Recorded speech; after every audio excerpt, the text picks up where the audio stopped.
présente, Jean-Bruno Desrosiers, astronome amateur depuis à peu près 2010. Avant, c'était une curiosité, drôlement, mais écoutez, avec mon emploi, j'étais responsable du département informatique, concepteur de logiciels, programmeur. Père de famille, mari, bon, écoutez, j'avais pas le temps, c'est simplement. Puis, il y avait d'autres priorités. En 2010, ben, j'ai comme décidé de monter l'écran à la priorité et d'être plus assidu un peu. C'est avec le CAS à Sherbrooke que j'ai pu commencer. Et vraiment, ils m'ont aidé, ils m'ont informé, ils m'ont pris par la main, puis etc. Et j'ai pu commencer à faire de l'observation. Ma femme a eu le coup de foudre aussi. On est un couple, c'est plus facile à gérer. Mettons un budget en astronomie dans ce temps-là. Alors, par après, ben, c'est sûr qu'avec Denis Bergeron et son équipe, je suis tombé dans l'astrophoto. Ça a été comme dans la marmite, etc. Et puis, j'ai vraiment trippé. Mais c'est surtout un moment donné, j'ai eu l'occasion de faire du bénévolat à l'Université Bishop avec le docteur Lord Nesson à l'observatoire là-bas. C'est vraiment là que j'ai tombé en amour avec la science, avec la photométrie, la spectrométrie, la physique, tout ce que ça implique et aller vraiment plus loin à ce niveau-là sur les connaissances. Donc, j'ai continué. Ça a été tellement puissant qu'à un moment donné, moi et ma femme, on a quitté la ville de Sherbrooke pour s'établir ici, au Mont-Saint-Joseph, qui fait partie du complexe du Mont-Mégantic, dans la première réserve de ciel étoilé, comme dirait un copain. Et c'est encore là qu'on a deux observatoires. Maintenant, on a vraiment deux dômes sur le toit de la maison et on fait vraiment de l'astronomie assidûment. Bon, assez parlé de moi. Les vidéos. Ce que je vous propose ici, c'est une série de 4 vidéos qui va explorer la matière qui est proposée dans un cours qui est les étoiles variables et leur courbe de lumière donnée par l'AVSO. Ce cours sera donné au mois de novembre 2020 par moi-même en français et on vient de terminer la version anglaise avec Blake Crosby. Nous allons parcourir les étoiles qui sont classées maintenant par leur température, leur luminosité, leur couleur, leur variabilité, leur comportement. Chaque étoile a une vie, a un comportement et c'est par ça qu'on va faire le tour pour mieux les connaître, pour mieux les différencier. D'accord? Il n'y aura pas de mathématiques profondes, il n'y aura pas de grosses matières. Je le répète, ce n'est pas un cours d'astrophysique, mais c'est un cours qui peut donner de la matière pour aller un petit peu plus loin, connaître un peu les étoiles. C'est un cours de base. Mais à mon sens, c'est un des plus importants que le VSO propose, car c'est vraiment la base. Après, on peut construire, c'est un salage. Donc, on commence maintenant.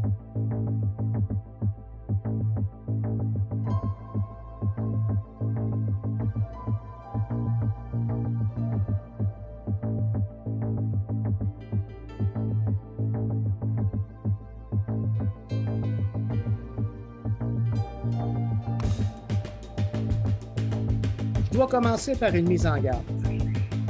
Entre 1900 et 1980, Leslie Peltier, qui est un observateur assidu, a dit « Je sens qu'il est de mon devoir d'avertir les autres pour qu'ils abordent l'observation des étoiles variables avec la plus grande prudence. Il est facile de devenir dépendant et comme d'habitude, plus grande est l'indulgence et plus il est difficile de faire une pause et de revenir à la vie normale. Je partage royalement cette expression. C'est comme une drogue, presque. Donc, ici, je me désiste de toute responsabilité des conséquences que ce cours ou cette présentation pourra engendrer face à ceux qui le suivront. Bon, c'est quoi une étoile variable? Peux-tu juste commencer par c'est quoi une étoile? Quelque part dans l'espace, une nébuleuse faite de gaz, de poussière. Puis un événement. Dans le cas de la Voie lactée, on pense que c'est une supernova. Puis ça brasse. Doucement et lentement, le mouvement circulatoire commence. Puis la matière s'illumine sur un point central. Plus ça grossit, plus la gravité fait son œuvre. Au bout d'un moment, la proto-étoile a une phase dite adiabatique. Donc, son cœur devient tellement opaque qu'il n'y a plus d'échange avec l'extérieur. Sa température augmente radicalement. Quand elle atteint quelques millions de degrés, la réaction thermonucléaire est déclenchée. L'étoile est née. On remarque qu'à ce stade, généralement, la température est de 4000 degrés Kelvin et sa luminosité est de 100 fois celle du Soleil. C'est une théorie de la famille des YSO, les Young Star Objects.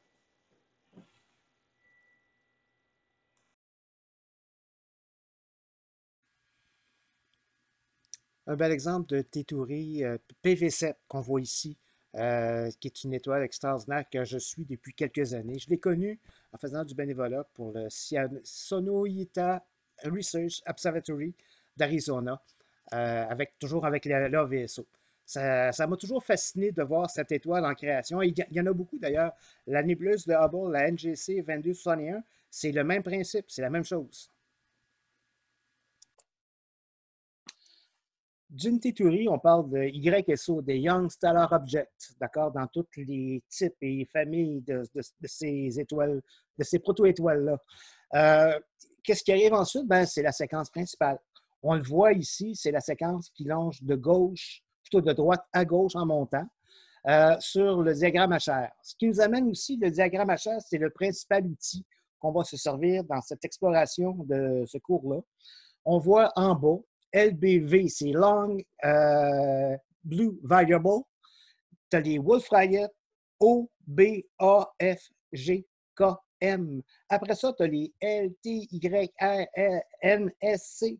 C'est tous des types d'étoiles qui sont classées par leur température. On ne parle pas de classement d'étoiles variables ici. On parle de base d'étoiles. Donc, c'est à suivre. Ici, plus ton étoile se situe à gauche, donc dans le bleu, donc dans la chaleur, elle est plus chaude. Plus elle est à droite, donc elle est rouge. Ici, le rouge, c'est l'inverse du robinet, c'est plus froid. Et plus elle est en hauteur, plus elle est grosse. Un autre thème important à se rappeler toujours, c'est une loi universelle. Plus ton étoile est grosse, plus sa masse est grosse, plus elle va vieillir vite. Donc, si on prend une géante comme, par exemple, Betelgeuse, qui était à l'origine, je pense, qu'elle était 8 fois la masse du Soleil, bien, aujourd'hui, elle est une naine rouge, mais elle a juste 10 millions d'années. D'accord? Il y a certaines naines brunes qui sont plus froides, plus petites. Les autres, ils vont vivre pendant 1000 milliards d'années. D'accord? On parle de la séquence principale, toujours. Là. Après ça, c'est la fusion du carbone qui peut durer 1 million d'années. La fusion de l'oxygène, carbone au néon, le néon à l'oxygène, etc. Jusqu'à la fin. La fin, on s'entend, c'est 7,3 jours seulement. Ça va vite. En résumé, ce qu'il faut retenir, c'est que plus l'étoile est grosse, plus sa masse est énorme, plus elle se consume rapidement.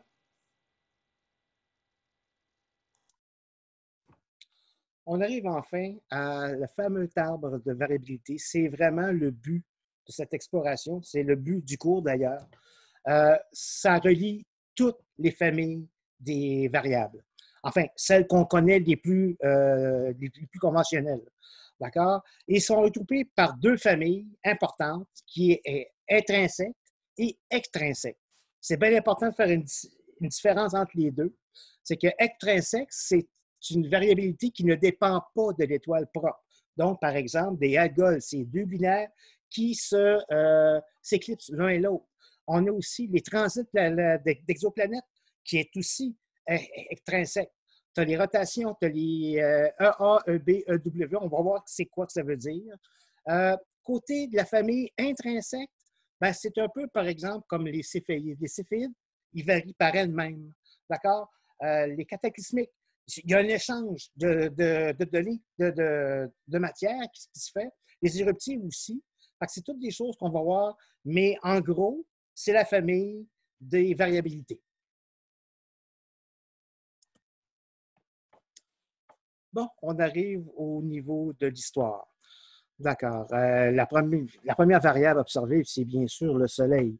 On s'entend bien que le Soleil a été le centre principal de la vie de tout le monde, finalement, autant pour les cultures que pour l'évolution, les éclipses, tout l'historique, etc. Là. Les gens vivaient au fil du système solaire, donc des jours et des nuits. Fait assez spéciaux, c'est quand on regarde dans l'histoire aussi, c'est que les Égyptiens savaient déjà que Algol variait. Ils avaient même inscrit quelque chose dans un calendrier du Caire.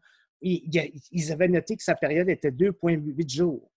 À noter aussi que Algol, c'est un nom propre qui a été approuvé par l'Union astronomique internationale seulement le 20 juillet 2016.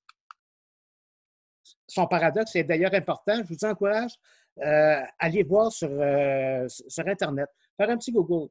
Paradoxe de Algol, ça rapporte aux masses des étoiles, justement. Les premières variables orientales n'étaient pas si restrictives. Les enregistrements existent aujourd'hui de leurs observations de supernovas, novas, grandes comètes et éclipses. C'est sûr, autrefois, la pollution lumineuse, n'était pas ce qu'on avait déjà. On fait juste penser à Charles Messier, qui a quand même découvert plusieurs chercheurs de comètes. Il a trouvé plusieurs objets, il a fait son catalogue et il était en plein milieu de Paris, on s'entend. Ensuite, au 16e siècle, il y a deux supernovas qui ont été découvertes, celle de Tycho Brahe en 1572, la SM 1572, bien sûr, et Johann Kepler en 1604. Encore là, je vous laisse deux petits liens. Si vous voulez mettre la vidéo sur pause et d'aller voir, c'est vraiment intéressant. C'est deux supernovas et le nom est resté avec ça. En 1594, David Fabricius a découvert Orion Omicron Ceti, qui est maintenant connu comme la Mira la Magnifique. Et c'est d'ailleurs, Mira était probablement le premier cas d'étoile variable connu. Un des principaux acteurs de l'astronomie moderne, c'est bien sûr Galilée, qui a commencé à découvrir les satellites de Jupiter par sa petite lunette. C'est vraiment un des premiers. Bien sûr, il y a aussi William Herschel, mais c'est arrivé 100 ans après. D'accord? Et lui a commencé à trouver les variables. Par la suite, deux Anglais, John Goodricke et Edward Pigott, ont fait avancer l'étude des variables. Pigott a découvert Eta Aquila et R Corona Borealis, ainsi que R Scuti, tandis que Goodricke a découvert la variabilité de delta Céphéide et de bêta Persei, si on veut, Algol. Ensuite, ils ont proposé une théorie selon laquelle Algol pourrait être causé par des éclipses de l'étoile, par un compagnon planétaire ou quelque chose de similaire. Ils ne savaient pas que c'était vraiment deux étoiles qui s'éclipsaient en réalité. Même Algol, c'est un système triple. On sait maintenant qu'il y a 3 étoiles dans ce système-là aujourd'hui. Vers le milieu du 19e siècle, on avait déjà 18 étoiles variables connues, plusieurs dizaines de variables présumées. Études structurées et enregistrements des observations ont mené à la création de sections d'étoiles variables dans les associations, comme la BASS en 1890, suivi peu après par l'établissement des études des étoiles variables à l'Observatoire du Collège de Harvard, nommé AAVSO. C'est comme ça que l'American Association of Variable Stars a débuté en 1911. Les nomenclatures. Bon, ça y est, le bordel. Au début, on ne s'entendait vraiment pas qu'il y ait autant d'étoiles variables. La première tentative de nomenclature, c'est Johann Bayer, en 1603, qui l'a fait dans son œuvre Uranometrica. Dans ses désignations, Bayer utilisa les lettres grecques, puis le nom de la constellation en latin. On en a encore aujourd'hui, donc ce qu'il a commencé reste encore. On continue. Ensuite, il manqua de lettres, bien sûr. Il utilisa les lettres de l'alphabet, avec des lettres minuscules d'abord, et après ça, des lettres majuscules. Puis, il a fallu attendre encore 100 ans, où c'est l'astronome Friedrich Argelander qui a initié un système de nomenclature qui se sert encore. Mais vous allez voir, c'est pas facile. Pour la suite de la nomenclature, je vous invite sur mon site web, omsj.info. Ici, ben, écoutez, si vous regardez dans documentation, les étoiles, vous avez le contenu du cours qui est là en article. C'est la version 2016, par contre, mais l'essentiel est là. Dans activités, articles,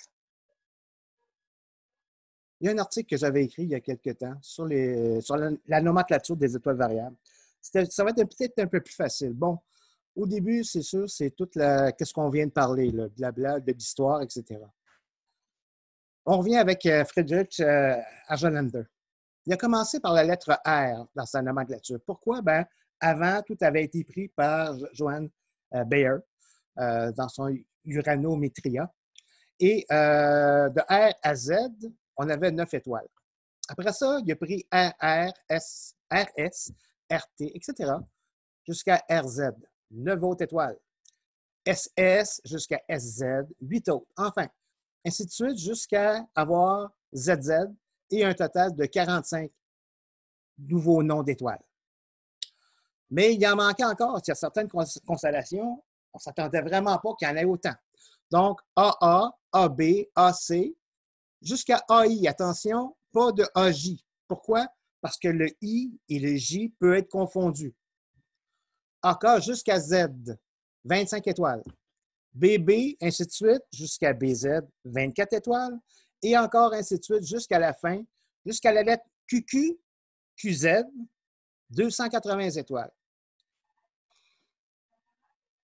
Donc, après tout ça, on avait 334 étoiles variables, par constellation, bien sûr. Et puis, on s'est rendu compte qu'il en manquait encore. Bon, ben là, tout ce qu'on a fait, c'est qu'on a pris V, 335, et on a condensé une suite logique, 336, 337, et ainsi de suite. Aujourd'hui, le Sagittaire est rendu à V4000, Ophiuchus V2000, et l'Aigle, Orion, V1000 et plus.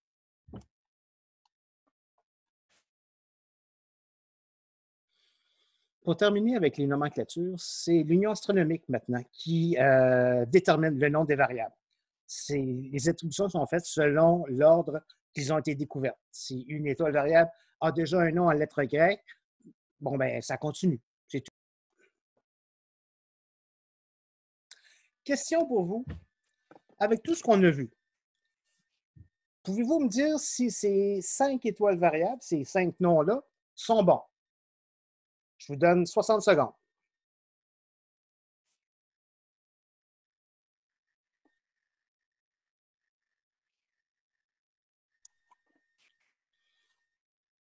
« 60 secondes, c'est fait. Gemini. Ça a-tu de l'allure, ça? Gemini n'est pas la forme génétique des Gémeaux. Il devrait s'appliquer à la désignation Germanorium par Bayer. Si la nomenclature a 3 lettres de Russell, on obtient Gem. Ensuite, DC, Léo, n'est pas conforme. On ne peut pas avoir une lettre D qui précède une lettre C. Comprenez-vous que ça a commencé par CD, mais pas DC. Donc, ça ne fonctionne pas. P de Radius. Pour les curieux qui ont dû faire la recherche, P de Radius existe. Elle s'appelle aussi HD 29712. Mais comme c'est une étoile variable, elle porte aussi le nom de R de Radius. On se rappelle, les variables commencent par la lettre R. Et si on respecte encore plus la nomenclature de Argelander, elle devrait s'appeler R d'or. SDSS. Oui, le catalogue existe. Par contre, ce qui est peu probable, c'est d'avoir des coordonnées comme 61,45. On parle de 60 secondes maximum. CAM V323. Ben là non plus, c'est que pour respecter la nomenclature d'Argelander, le CAM devrait être CAM tout court. Et il n'y a pas d'étoile en bas de 335, de V335. Un autre problème, c'est le nombre de constellations. Et là encore, là, c'était un peu le bordélique. Donc, l'Union internationale, qui a été créée en 1922, avait pris comme mandat de simplifier ces choses. Et en 1928, elle a établi les frontières officielles qui délimitaient 88 constellations.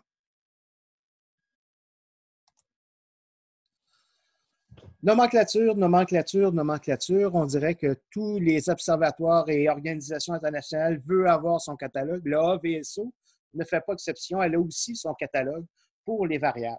Donc, ce qui fait que nous, pauvres amateurs et même professionnels, il faut dire, on est pris avec un paquet de nomenclatures à vérifier.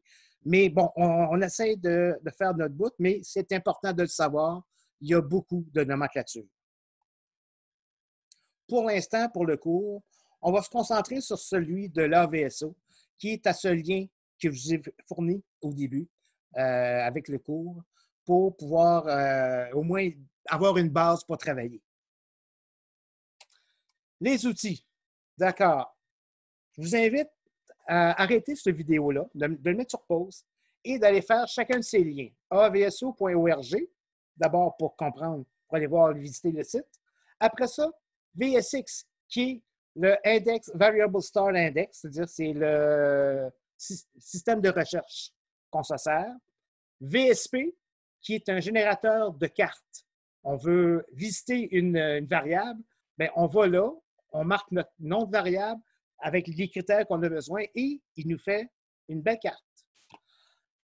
Filtergraph.com AAVSO. Ça, c'est l'outil par excellence. On va là, on veut observer quelque chose ce soir, on y va par alerte, on y va par type d'étoile, on y va par comme qu'on veut. Ça vaut la peine. C'est là qu'on visite tous les soirs avant l'observation pour planifier notre soirée. L'avant-dernier outil, c'est le LCG V2. C'est un outil que l'AVSO nous fournit. C'est pour créer des courbes de lumière. Par exemple, ici, j'ai demandé Betelgeuse. Et on a, depuis 2018, toutes les courbes, ainsi que là, ce qu'elle nous a fait peur en janvier. Et là, ça remonte tranquillement.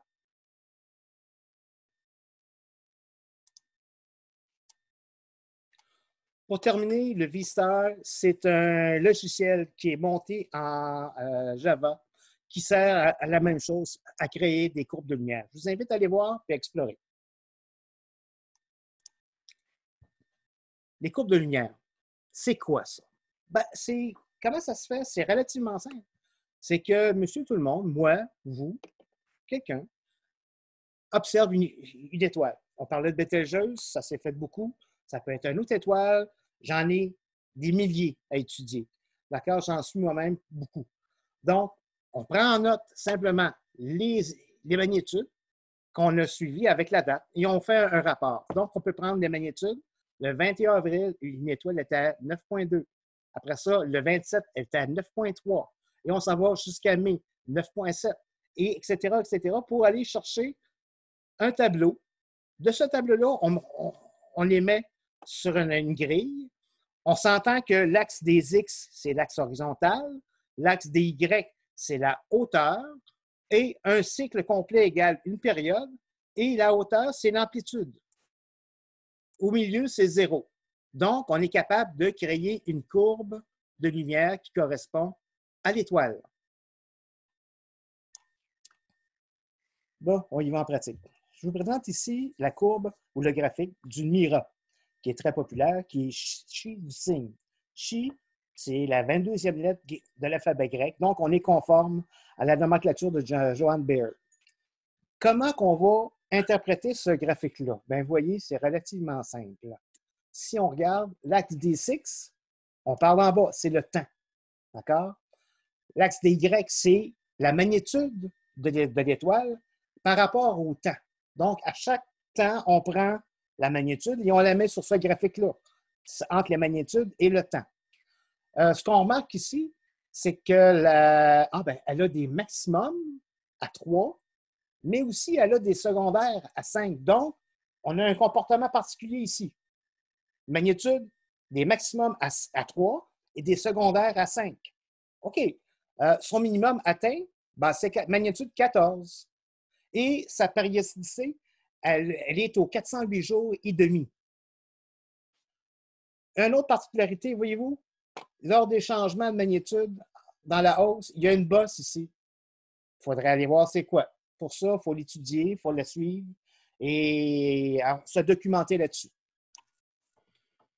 Bien voilà, écoutez, ça termine ce premier chapitre. J'espère que vous avez aimé, que ça a été instructif. J'espère aussi que ma voix ne vous a pas écorché les oreilles. Je ne suis pas un animateur, je suis un amateur. Donc, voilà. Si vous voulez, éventuellement, on se revoit dans le deuxième chapitre. D'ici là, bien...